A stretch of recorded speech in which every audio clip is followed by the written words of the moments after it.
Hello, hello, hello, everybody. It's me, Chase Oliver, here for the weekly live stream. Normally on Wednesdays, this week on Thursdays, but normally you'll catch me Wednesday nights doing live streams each week about political news of the week, as well as individual topics that I want to discuss. And we have two really interesting topics this week. But yeah, just thank you guys so much for joining us today.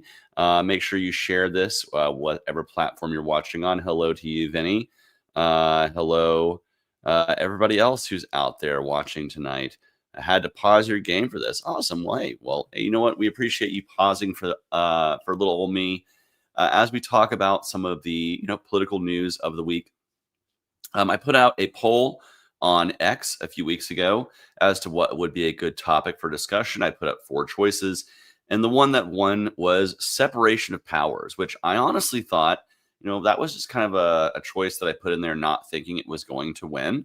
But lo and behold, it did with, hundreds and hundreds, or maybe, over 1,000 votes. So I appreciate you guys letting me know what you guys want to hear about. So we will have other polls going up on X in the future. I'll also put some up on YouTube as well. So wherever you're following me from, you'll start seeing more and more content coming out from me about what's going on in the world. And separation of powers is an excellent topic to discuss. Again, make sure you're following, sharing this podcast, this live stream out as it's going on, so more and more people can check it out. We do want to build our weekly streaming audience. And speaking of where I'm going to be streaming, I'm actually going to be tomorrow night on the Are You Smarter Than a Politician live stream. Looking forward to that with a couple of awesome people. So if you are a fan of that show, check me out there tomorrow. But tonight, again, getting back to the 2 topics, separation of powers, and then in a little bit, we're going to talk about Donald Trump's isolation. That's a little preview for what we'll talk about a little bit later. So right now, let's discuss separation of powers. Why is it important, particularly from the libertarian, classical liberal perspective? Why is separation of powers so important? Well, it really, the way our Constitution was designed with 3 co-equal branches of government was to create these checks and balances, and to not have a unitary executive like much of Europe had at the time, where they had absolute monarchs who were basically controlling the government. They had maybe had ministers and people who worked underneath who actually facilitated the actual day-to-day bureaucracy, but it was mostly a very autocratic, led from the top down kind of governance. And part of the great American experiment was to move ourselves away from that, to go even beyond what the English had done with the creation of Parliament and English common law, to create the American system of government, federalism, as well as separation of powers and checks and balances. And I think this is one of the most brilliant designs of our Constitution. It's one of the, I'm not a fan of big government, and I believe we should have a very small, very manageable minarchist government. I'm not an anarchist, but I do have many friends who are, but I'm a minarchist myself. And I think the separation of powers is something that actually facilitates a minarchist government. If we have 3 co-equal branches, one not being able to take over the other, and holding the others to account, that leads to a healthier system. Now, through much of the 20th century and into the 21st century, we've seen kind of a pushing back and away from separation of powers. Really, this kind of went on the gas after 9/11. We gave so much power to the executive in the in the aftermath of 9/11 and the War on Terror years.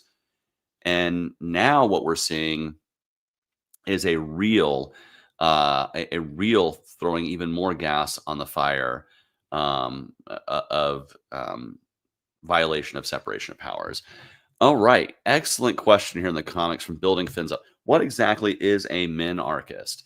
So a minarchist, so if you know what an anarchist is, an anarchist doesn't believe that you need a formally structured government for society, that society would function best without a formally structured government. A minarchist, on the other hand, believes that you need the smallest government possible, that there does need to be some sort of overall governing structure or basic rules of the road, but it needs to be as small and as decentralized as possible. Namely, a minarchist like myself would believe that government has a few essential functions to protect people from outside invasion, so an army, that would be only protecting themselves from invasion, not expanding empire and that kind of stuff around the world. You would have a court system. Why? Because you need to have ways to adjudicate disputes between two parties where there's a neutral arbiter, or in criminal cases, a court that can enforce laws that, basically, and the only laws in the book would be laws that where someone is being punished for violating the liberty of another. So it would be a very small, skeletal framed government that can ultimately create a basic rules of the road, but overall, not be invading itself into the market, not expanding its empire around the world through the barrel of a gun, really leaving peaceful people to live as themselves. I believe it's the libertarian ideal. Me and minarchists, me and fellow minarchists will debate anarchists on one side who want even less government than that, or maybe constitutionalists or classical liberals who maybe want to see a little bit more fleshed out of a government.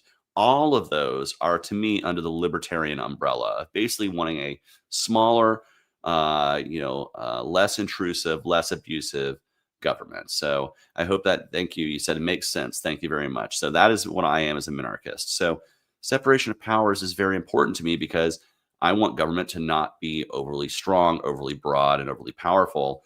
And I think, if we, and many of the things that the founders put in place for the Congress to handle, they have literally given up that power, led by Speaker Mike Johnson in the House and Senator Thune, formerly McConnell, but now Thune in the Senate, are just willingly giving up power that should be in the hands of Congress, but they're putting it in the hands of Donald Trump and the White House, which, let's be real, if it were a Democrat in the White House, these same Republican Congresses would not be doing this. And that's the thing. We need consistency. And part of those separation of powers is the power to declare war. This is something that's very important. We have not had a formally declared war since World War II, but we have had authorization use of military force in different situations. And that was voted on and approved by Congress. Now, I do believe that we should be formally declaring war. I think AUMFs leave open, like this kind of open-ended, it's like stateless war, like the war on terror is not against any one state. It's against the idea of terrorism itself, which is this open-ended idea. But at least Congress is voting on that and voting on the budgetary concerns and the oversight. What we have now is an executive that just declared, hey, we're at war with narco terrorists and they're blowing up boats. And I'm glad to see finally Congress doing a little bit of pushback against Pete Hegseth. And I think that is, I think that's important. And I hope we see more of that, in particular from Republicans. Democrats are always going to push back against a Republican administration and vice versa. But it's when people of your own party start pushing back, when you really start noticing maybe there's something wrong here, really wrong. And I think what we're doing in Venezuela, off the coast of Venezuela, is really wrong.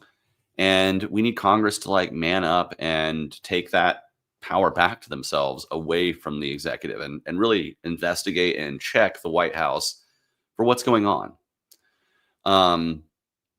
I think that is an important part of having a liberty-based government, of having a liberty-based world, is to not have where just a random boat can be blown out of the water just because the president says so, without any oversight from the elected legislature that's supposed to be representing people across the country. Now, another area where we need to see more separation of powers is in trade policy.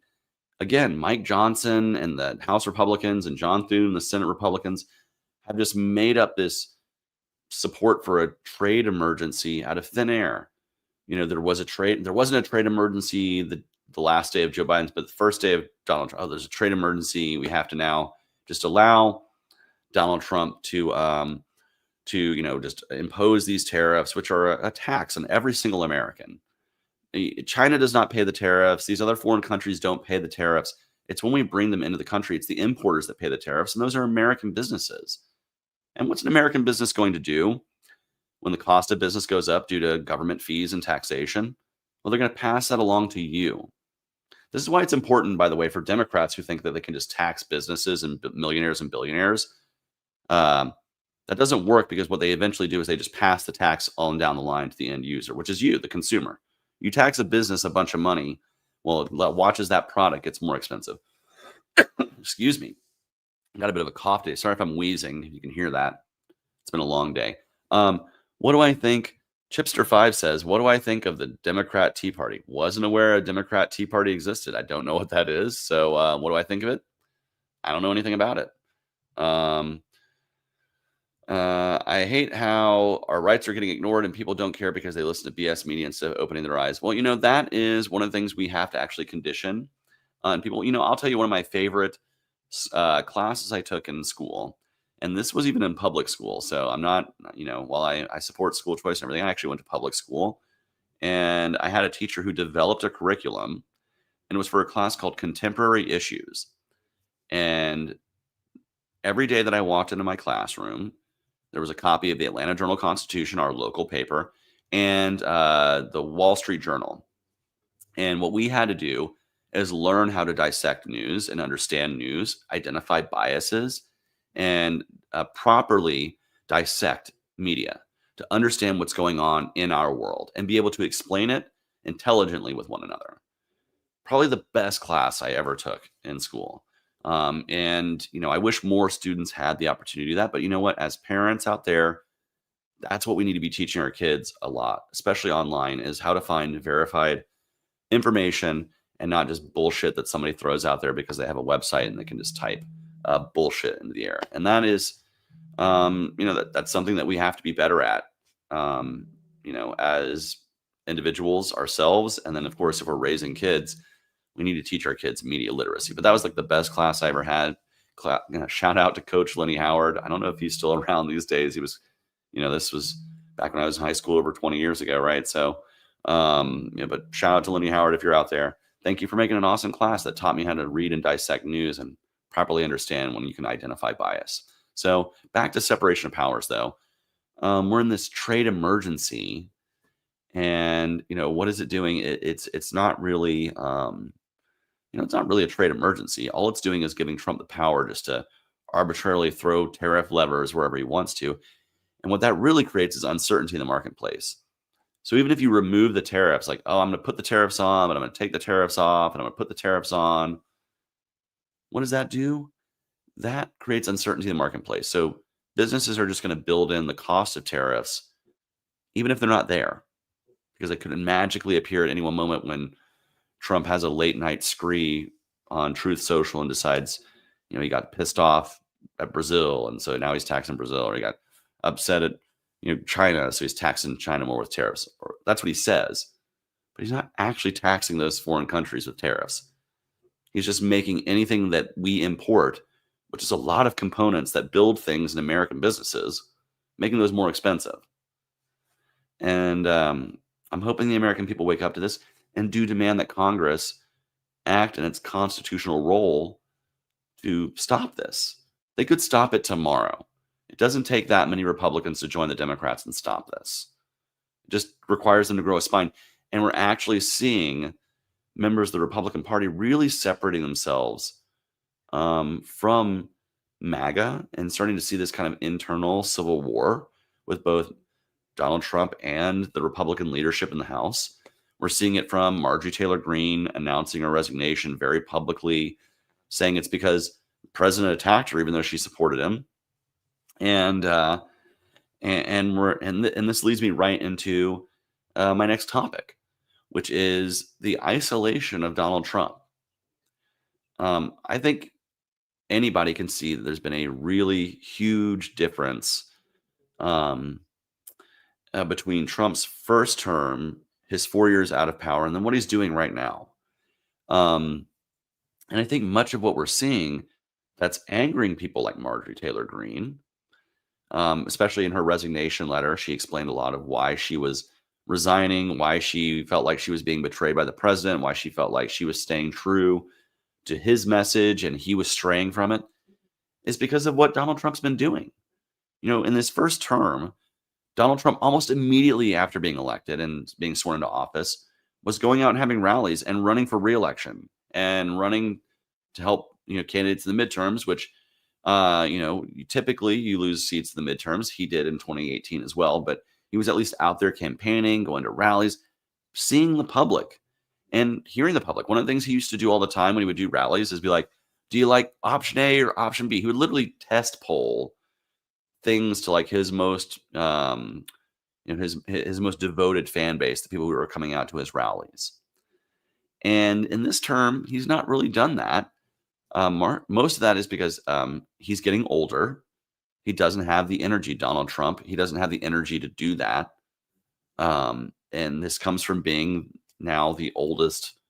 He's about to be the oldest president we've ever had, even older than Joe Biden by the time he finishes this term. Um, and that he is losing energy. We've seen him falling asleep in cabinet meetings. We've seen him dozing off and stuff. And he's just not gotten out to see the public as much. What he's been doing a lot more of, if you notice, is look at his travel schedule. He doesn't really leave the White House except to go to Mar-a-Lago, where he's hanging out with rich donors, right? Or to go on international trips where he's seeing foreign heads of state and letting them kiss his ass and fawn all over him, but also surrounding himself with like these really, really, wealthy corporate interests. And it's why you see things like, his prolonging, he is kind of backed off on a lot of his foreign policy promises. He claims he wants to end, he's the peace president and wants the Nobel Peace Prize, but also listening to the neocons that are still around in the party and kind of talking about regime change war in Venezuela, essentially. He is, he is basically falling to to doing whatever Netanyahu wants to do in the war in Gaza. He has kind of fiddle-faddled back and forth with the war in Ukraine. I mean, it is just a very mishmash foreign policy that seems to be being led by whoever talked to him last. And he's really isolating himself. Again, he's not going out and meeting the people and not going out and doing the big rallies and not going out and doing the traveling across the US. He's doing a lot more traveling outside of the US. And I think this is having a real effect. If you see, like, a few nights ago, he like shot off like 130 Truth Social posts or tweets or whatever, like the truths, whatever they're called. And that's a sign of somebody who's becoming more and more isolated and insulated, as opposed to somebody who's actually like taking the temperature around him. And I think this is costing him, it's certainly costing him support, where you see his poll numbers are dropping lower and lower and lower. And so to me, I think right now, if you look at the special election that was this past Tuesday in Tennessee, we saw a district that was up 22 or 23 points in 2024 for Donald Trump just a year ago. And in this special election, only won by 9 points? So 12 or 13 point swing in the direction of the Democrats. If you just have a 5-point swing in every district towards the Democrats, that's a blowout election for them. And I think much of what is causing this is that you have a party that is just personally identified by Trump now. He's leading the way of the party. There is no soul of the Republican Party now. It's been hollowed out to basically just be Trump's organization. And it's whoever can like kiss his ass the most. Like you just saw Marco Rubio put like the Trump Peace Institute of Peace, whatever. When you're that's just weird and creepy cultish devotion. And so that's what the soul of the Republican Party is now, is MAGA. And as Trump isolates himself and kind of gets older and not really out there, that's changing what that means, because it's changing with the person. There's no principle there. So it's kind of changing with the person.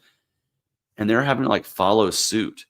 And there's a few people who are really speaking out against things like Thomas Massey and some other, and Marjorie Taylor Greene, others on the Epstein list, or Rand Paul on what's going on in Venezuela. We're seeing this right now. But by and large, the party just kind of follows whatever Trump is wanting them to follow. It's very dangerous for them in the midterms. And I think they need to learn this lesson quickly. Otherwise, you're going to see a massive wave for Democrats. Now, I will say this, divided government. As a libertarian, if you're not going to have a libertarian government, at least having a divided government means less things get done. A lot of the times, I mean, the government still grows, the taxes still go. We really need libertarian governance across the country. I encourage you to join the Libertarian Party and to start organizing. because I do think there's a real change, a fundamental change in the political landscape coming in the next decade or so. I don't know if it's going to be in 2 years, 5 years, or 10 years, but I think a shift is coming, and I think the Libertarian Party can be a huge part of that if more people organize underneath that banner. So again, whether you're an anarchist, a minarchist, a constitutionalist, a classical liberal, all of that falls under that libertarian umbrella. And I think we can organize together to make the world better, freer, and make our country have a smaller, less abusive, less intrusive government. And separation of powers is a huge part of that. And also actually being out amongst the people and not being so isolated that you get bought by giant lobbied interests, which is, I think, what we're seeing out of the Trump White House. And I would encourage Republicans to learn this lesson quickly, because November 2026 is coming up very quickly.